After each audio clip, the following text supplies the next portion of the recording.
కాసేపట్లో తెలంగాణ కేబినెట్ సమావేశం జరగనుంది. సీఎం రేవంత్ రెడ్డి అధ్యక్షతన సచివాలయంలో మంత్రివర్గ భేటీ కానుంది. ఈ సమావేశంలో పలు కీలక అంశాలపై చర్చించి నిర్ణయాలు తీసుకోనుంది కేబినెట్. ప్రధానంగా ఉద్యోగుల సమస్యలపై చర్చించనున్నారు. ఉద్యోగుల డిఏలు, ఇతర సమస్యలపై నివేదికలోని అంశాలపై కేబినెట్లో చర్చించనున్నారు.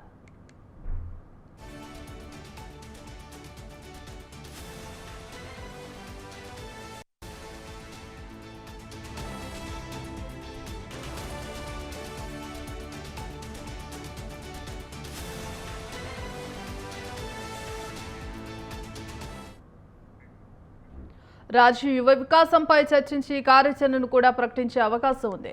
అలాగే ఇందిరమ్మ ఇల్లు, రేషన్ కార్డుల జారీపై చర్చించనున్నారు. కాళేశ్వరం ప్రాజెక్టులపై విజిలెన్స్, ఎన్టీఎస్ఏ నివేదికలు, వానకాలంలో పంటల సాగు సన్నద్ధతపై కేబినెట్లో చర్చించే ఛాన్స్ ఉంది.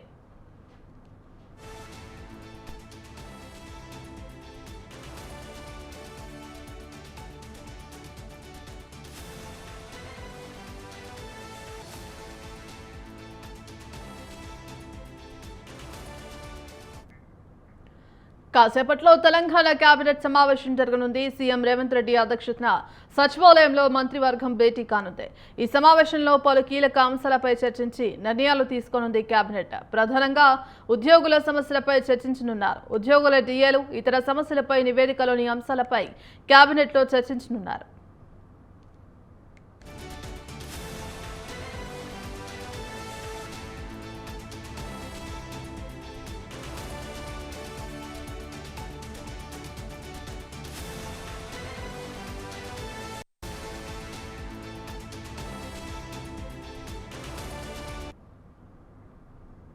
రాజు యువ వికాసంపై చర్చించి కార్యాచరణను కూడా ప్రకటించే అవకాశం ఉంది. అలాగే ఇందిరమ్మ ఇల్లు, రేషన్ కార్డుల జారీపై చర్చించనున్నారు.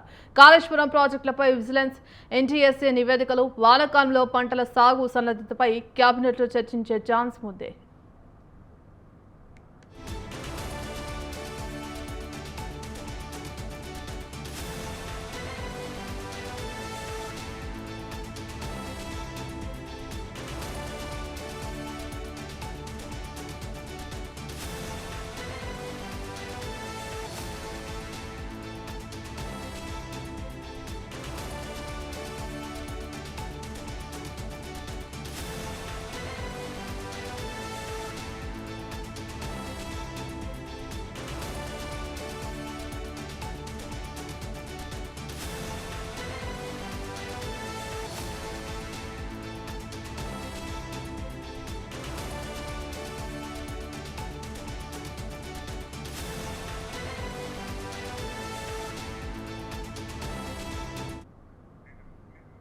కాసేపట్లో తెలంగాణ కేబినెట్ సమావేశం జరగబోతోంది.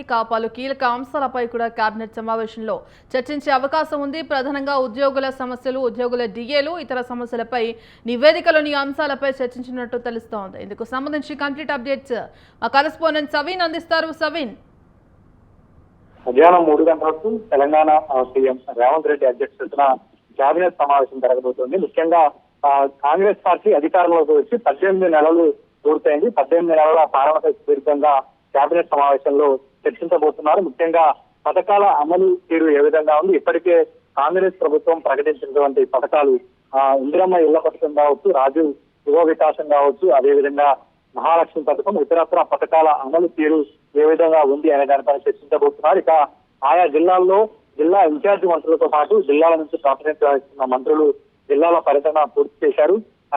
ఆ ఫీడ్బ్యాక్ ఇప్పటికే సీఎం రేవంత్ రెడ్డి తీసుకున్నారు. జిల్లాల వారీగా పథకాల అమలు తీరుపై తీవ్ర జాప్యం జరుగుతుంది కాబట్టి ఆ మంత్రులపై ఈ అంశాలపై సీఎం రేవంత్ రెడ్డి కేబినెట్ సమావేశంలో చర్చించబోతున్నారు. ఇక స్కీముల లబ్ధిదారుల ఎంపికతో పాటు పథకాల అమలుకు నిధుల సమీకరణ ఏ విధంగా చేయాలి అనే దానిపైన చర్చ ఉండబోతోంది. ఇప్పటికే రాష్ట్ర వ్యాప్తంగా 4,50,000 ఇందిరమ్మ ఇళ్లను రాష్ట్ర ప్రభుత్వం మంజూరు చేసింది.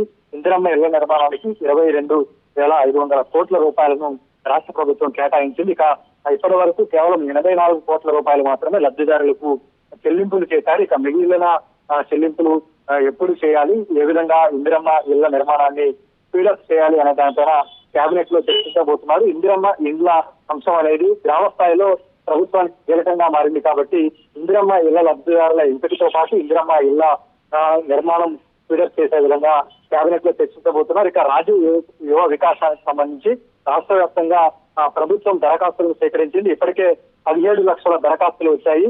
అయితే రాష్ట్ర ప్రభుత్వం 4 లక్షల మందికి ఇవ్వాలని భావిస్తోంది. కాబట్టి జూన్ 2వ తేదీనే రాజీవ్ యువ వికాస పథకాన్ని ప్రారంభించాలని భావించినప్పటికీ ఇంకా దరఖాస్తుల ప్రక్రియ పూర్తి కానందున రాజీవ్ యువ వికాసాన్ని ప్రభుత్వం వాయిదా వేసింది. ఇప్పటి వరకు రాజీవ్ యువ వికాసానికి రాష్ట్ర ప్రభుత్వం 6,000 కోట్లు ప్రకటించింది. 4 లక్షల మందికి ఇవ్వాలని రాష్ట్ర ప్రభుత్వం భావిస్తోంది. కాబట్టి త్వరలోనే రాజీవ్ యువ వికాస పథకాన్ని ఎప్పుడు ప్రారంభించాలనే దానిపైన కేబినెట్ లో నిర్ణయం తీసుకోబోతున్నారు. ఇక కౌలు రైతులకు 12,000 రూపాయల ఆర్థిక సహాయం చేస్తామంటూ ప్రభుత్వం మేనిఫెస్టోలో ప్రకటించింది.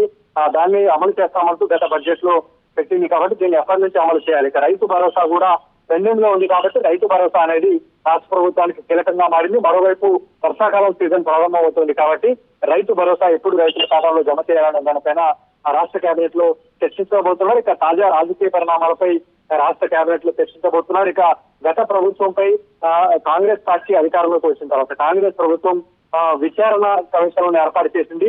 ముఖ్యంగా కాళేశ్వరం కమిషన్ ను ఏర్పాటు చేసింది. అదేవిధంగా విద్యుత్ అంశాలపై విద్యుత్ కమిషన్ ను గతంలో ఏర్పాటు చేసింది.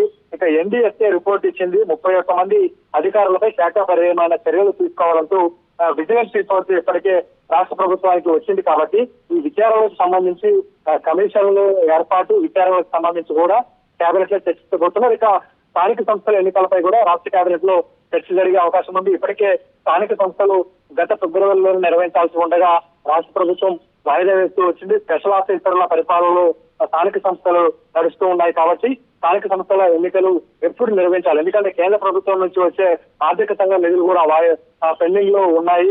స్థానిక సంస్థలకు రావడం లేదు. కాబట్టి వీలైనంత త్వరగా స్థానిక సంస్థల ఎన్నికలు నిర్వహించాలని ప్రభుత్వం భావిస్తోంది. కాబట్టి స్థానిక సంస్థల నిర్వహణ ముఖ్యంగా ఎమ్మెల్యేల నుంచి ఫీడ్బ్యాక్ తీసుకున్న తర్వాతే స్థానిక సంస్థల ఎన్నికల నిర్వహణపై ప్రభుత్వం ముందుకు వెళ్లే అవకాశం ఉంది. గతంలోనే స్థానిక సంస్థల ఎన్నికల నిర్వహణ ఎప్పట్లో నెరవేర్చవద్దంటూ మెజారిటీ ఎమ్మెల్యేలు ప్రభుత్వ పెద్దల దృష్టికి తీసుకెళ్లారు.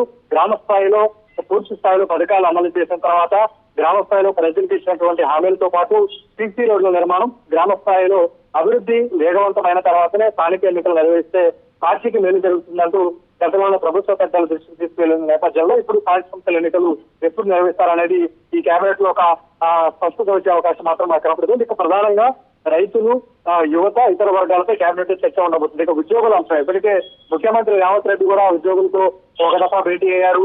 సెక్రటరియట్ లో డిప్యూటీ సీఎం బట్టి విక్రమార్క భేటీ అయ్యారు. మొత్తం 5 డిఏలతో పాటు పిఆర్సీ ఉద్యోగులకు పెండింగ్ లో ఉంది.